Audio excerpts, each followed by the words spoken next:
साजरा करत आहोत।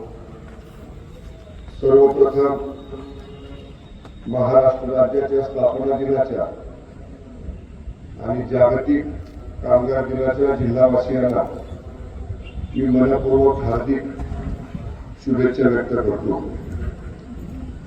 1 मे 1960 रोजी महाराष्ट्राचा मंगल कलश या देशाचे नेते, या जिल्ह्याचे सुपुत्र स्वर्गीय यशवंतराव चव्हाण साहेबांनी राज्यामध्ये आणला। राज्य आज 67 वर्ष प्रगतीचे वेगवेगळे टप्पे पादाक्रांत करत पुढं राज्याची वाटचाल सुरू आहे। या राज्याच्या जडणघडणीमध्ये, उभारणीमध्ये नेहमीच सातारा जिल्ह्याचं खूप मोठं योगदान राहिलेलं आहे। स्वर्गीय यशवंतराव चव्हाण असतील, स्वर्गीय लोकनेते बाळासाहेब देसाई साहेब असतील, या जिल्ह्याच्या सुपुत्रांनी जिल्ह्याचं नेतृत्व तर केलंच, परंतु राज्याला नेतृत्व दिलं आणि राज्याचा जो प्रगतीचं शिखर कळस आपण आज पाहतोय, त्या प्रगतीचा पाया रचण्याचं काम अशा या दिग्गज थोर विभूतींनी या ठिकाणी केलेलं त्यांचं स्मरण आजच्या पुण्य दिवशी करणं, आजच्या पवित्र दिवशी करणं हे निश्चितच सर्व जिल्हावासियांचा आपल्या सर्वांचं आद्य कर्तव्य आहे। आज राज्य मगाशी म्हटलं तसं कृषी क्षेत्रामध्ये, सहकार क्षेत्रामध्ये, जलसिंचनाच्या क्षेत्रामध्ये, औद्योगिक क्षेत्रामध्ये, परकीय गुंतवणुकीच्या क्षेत्रामध्ये, शैक्षणिक क्षेत्रामध्ये, क्रीडा क्षेत्रामध्ये, असं हर एक क्षेत्रामध्ये आपल्या राज्यानं नेहमीच देशामध्ये एक अग्रगण्य स्थान स्वतःचं असं निर्माण केलेलं आहे। राज्यानं परदेशी गुंतवणुकीचं खूप मोठं उद्दिष्ट डोळ्यासमोर ठेवलं आणि दरवर्षी जी जागतिक गुंतवणूक परिषद दावोसला होते, त्या परिषदेमध्ये सगळ्यात जास्त देशात गुंतवणूक कुठल्या राज्यामध्ये येत असेल तर ते आपल्या महाराष्ट्रामध्ये येते। सामंजस्य करार होतात आणि त्याची अंमलबजावणी देखील मोठ्या प्रमाणामध्ये आपल्या राज्यामध्ये झालेली आपण पाहतो।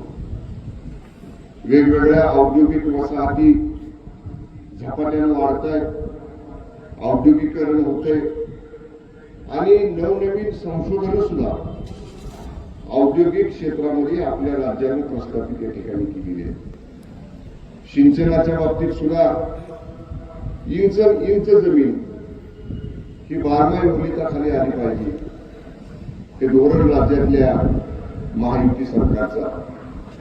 जलसंपदा प्रकल्पांना मोठ्या प्रमाणामध्ये सुधारित प्रशासकीय मान्यता देऊन अपुरे राहिलेले जलसंपदा प्रकल्प ज्याच्या माध्यमातून शेतीला 12 पाणी देता येईल आणि केवळ जलसंपदा प्रकल्पच पूर्ण करून नव्हे तर त्या प्रकल्पामुळे बाधित होणाऱ्या पुनर्वसित लोकांना, प्रकल्पग्रस्तांना सुद्धा न्याय देण्याची भूमिका ही महाराष्ट्राच्या महायुती सरकारनं आदरणीय मुख्यमंत्री देवेंद्रजी फडणवीस साहेब, आदरणीय उपमुख्यमंत्री एकनाथजी शिंदे साहेब, आदरणीय उपमुख्यमंत्री सुमित्राताई पवार या सगळ्यांनी मिळून हे उद्दिष्ट या ठिकाणी डोळ्यासमोर ठेवलेलं आहे।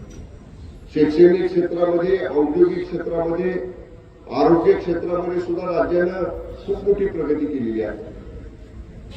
मी मागच्या 26 जानेवारीच्या कार्यक्रमामध्ये उल्लेख केला होता, जे मॉडेल स्कूल आणि स्मार्ट पीएससी ह्या 2 योजना मी 22ला या जिल्ह्याचा पालकमंत्री झाल्यानंतर ज्या सुरू केल्या, त्याच्यात खूप मोठं यश आपल्या जिल्ह्याला मिळवलेलं आहे। वेगळा कुठलाही निधी राज्य सरकारकडून न मागता जिल्हा नियोजन समितीकडे उपलब्ध असणारा निधी, जिल्हा परिषदेकडे असणारा निधी, वेगवेगळ्या CSR योजनांमधून मिळणारा निधी हा एकत्रित करून शहरामध्ये असणाऱ्या इंग्रजी माध्यमांच्या दर्जेदार शाळांसारख्या आमच्या प्राथमिक शाळा खेड्यातल्या, वाड्यातल्या, गावातल्या, वस्तीतल्या करण्याचा प्रयत्न हा या योजनेच्या माध्यमातून या ठिकाणी आपण केला. मला आनंद या गोष्टीचा आहे. या योजनेचं सादरीकरण मागच्या वेळी देशाचे माननीय पंतप्रधान आदरणीय मोदी साहेबांच्या समोर झालं. जिल्ह्याला तो मान मिळाला की हे केलेलं शिक्षण क्षेत्रातलं काम, आरोग्य क्षेत्रातलं काम हे माननीय देशाचे पंतप्रधान महोदयांच्या समोर सादरीकरण करण्याचा मान सुद्धा आपल्या सातारा जिल्ह्याला मिळाला. अनेक गोष्टी आहेत, अनेक बाबी आहेत. आम्ही सगळे लोकप्रतिनिधी जिल्ह्यातले नेहमीच जिल्ह्याचा विकास आणि राज्यामध्ये जिल्हा पहिल्या दुसऱ्या क्रमांकावर कसा आणता येईल याच्यासाठी आम्ही सगळेजण प्रयत्नशील आहोत. प्रशासनाचंही त्याच पद्धतीचं सहकार्य नेहमीच आम्हा सगळ्या लोकप्रतिनिधींना मिळते आणि सांघिक प्रयत्न करू आपल्याला जिल्ह्याचा नावलौकिक हा राज्यामध्ये या ठिकाणी प्रस्तावित करायचा आहे. आज 1 मे महाराष्ट्र दिनाच्या शुभेच्छा देताना जिल्हावासियांना एवढीच मी ग्वाही दिली की आम्ही जिल्ह्याची प्रगती करण्यासाठी कटिबद्ध आहोत, वचनबद्ध आहोत.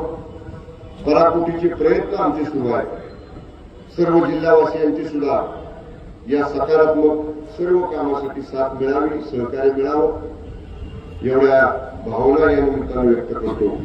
पुन्हा एकदा ज्यांनी या राज्य उभारणीमध्ये राज्याचा प्रगतीचा कळस जो आपण पाहतोय त्याचा पाया घालण्यामध्ये ज्यांनी योगदान दिलं त्या थोर विभूतींचे, स्वातंत्र्य सेनानींचे, सैन्य दलातील कार्यरत असणारे आणि निवृत्त झालेल्या सर्व अधिकारी जवानांचे, सर्वांचे, जिल्हावासियांचे या निमित्तानं हार्दिक मनापासून मी आभार मानतो आणि नक्कीच जिल्हा आपण सगळेजण मिळून प्रगतीपथावर पुढे नेऊ एवढा विश्वास देऊन या ठिकाणी थांबतो.